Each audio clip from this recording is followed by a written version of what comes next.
everybody, I'm here today to just give you another quick tip about how you can feel a little bit more successful when you are setting up things at your house. So one thing that's really important for young children is to have a sense of security and safety. And a really easy way for us to provide that sense of security and safety is to establish regular routines within our home. One way to have regular routines obviously is to have a schedule. But that can be really hard to manage and to keep up long term. And I know for me, it's really hard for me to write out a schedule with times and make sure that I follow it exactly.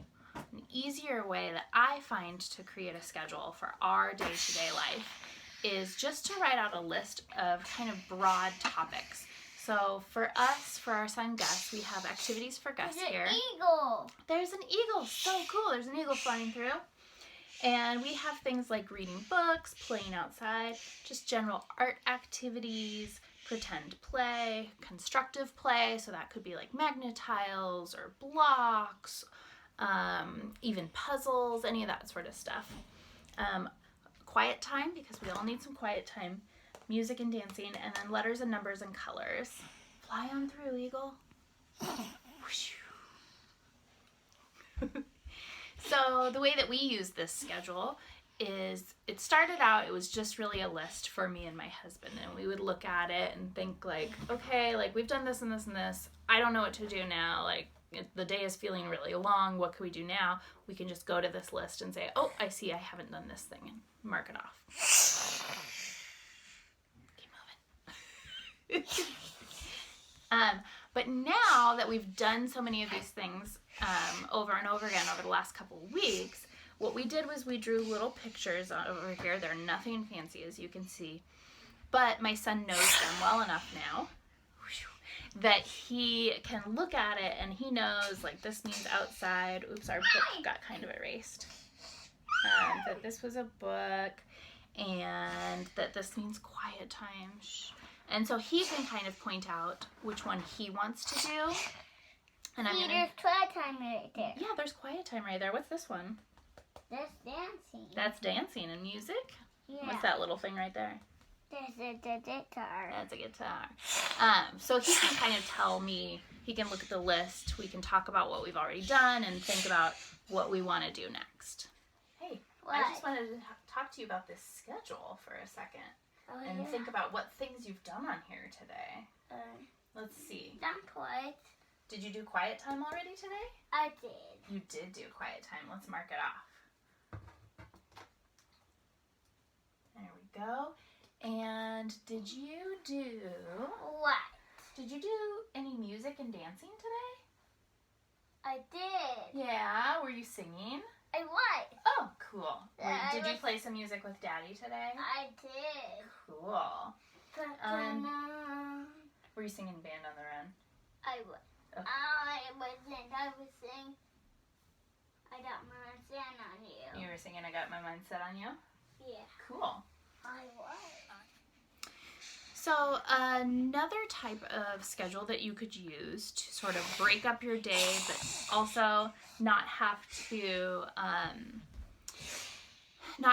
follow a specific routine or like a specific chunk of time, is just to divide your day up by morning, afternoon, and evening. And this could be something that either you do by yourself, and again, you could draw little pictures there for your child to reference. Or you could do this with your child. You could just ask them, like, what do you want to do in the morning?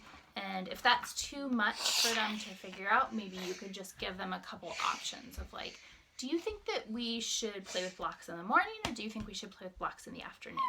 Kind of break it up that way. Type of schedule that you might use either for a child who's young or who has a harder time processing verbal language and has an easier time processing visual information, is something that we refer to as a first then schedule. So it can be really, really simple, just like this one. I just drew on here, first clean up and then blocks.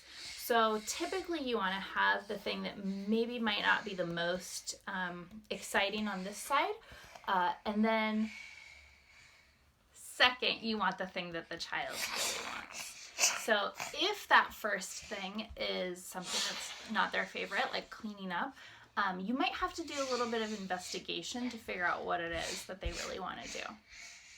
I had some ideas. I'm going to show you a clip. I had some ideas about what I thought my son wanted to do, and he did not want to do those things. What he wanted to do was play with a spaceship. And so it took a little bit for me to realize, oh, he really just wants to play with this spaceship, and he was willing to clean up first, and then he got his spaceship. And you could always just do 2 fun things. It's just another way to show them a sequence of events. So first we're going to do this thing, then we're going to do another thing. Yeah. So this schedule is called a first, then schedule. So first thing we need to do is we need to clean up. And then, What? do you think we should First, do our... I need to build a spaceship. Yeah, we did a lot of building, huh? I need to build a spaceship. Should we go ride your bike outside, or should we do your digger puzzle? I need to build a spaceship. Oh. What should we do next? Should we play with our letters and numbers puzzles, or should we go outside No, and play in the sandbox? I don't want to play in a sandbox. Oh, you don't want to play in the sandbox. Do you want to Ride ride on your bike? I do like being not on my bike. You want to ride on your bike? No. Okay, here's our plan, Gus. What? First, we're going to clean up the other blocks. No, And then I we need can play. it. No, listen, we'll keep the spaceship though, okay? Okay. I want you to land it right here, okay? Here's our spaceship. So first we're gonna clean up the other blocks, and then look, this. yep, that's where we put our blocks, and then we can play with our spaceship that you built. Okay. Okay, let's do it. First clean up the blocks, and then play with the spaceship. And you know what? I'm gonna help you clean up. Okay? Oh, into the box. Yeah, nice work, buddy. Into the box. Yeah. So if your child has gotten really good at that first then type of schedule, the next thing you can do is use a sequence of events. So this one is just 1, 2, 3. It's really simple. And this particular schedule is for a bedtime routine. So first you're getting on your pajamas, then you are getting toothpaste and brushing your teeth, and then last you're reading a book. Something like this can help your child feel a little bit more independent and in control. They could even switch around the order if that's something that you don't particularly care. If they get their pajamas on first and then brush their teeth or whatnot, you can let them arrange it so that they have some say in how their evening goes. And then as they get better at just looking at this, you could have them start to be a little bit more independent in completing those steps, and you could even create boxes on there, and then as they do them, they can go through and just check it off that they finished each step. So you could use it specifically for a task like this, but you could also use it just for multiple activities throughout the day. Okay, so one other type of schedule that I wanted to share with you is the idea of a tangible schedule. So for some kids, that verbal direction or even something visual and printed is still a little bit too complex for them.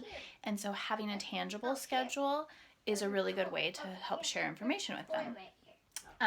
You could either have the items in a box, or you could even use like a little organizer like this.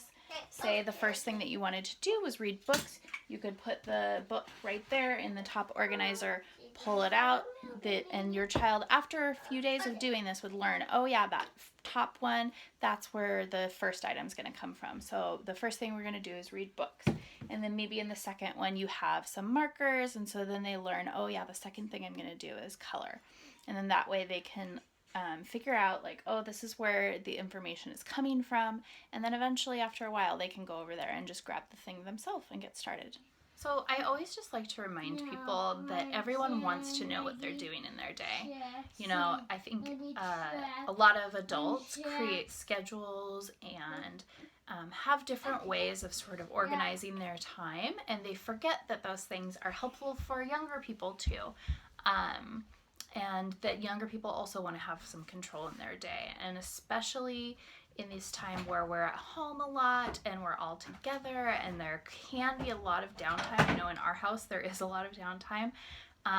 It can feel kind of long and unending, and just like we need ideas of what to do, our children need ideas of what to do too.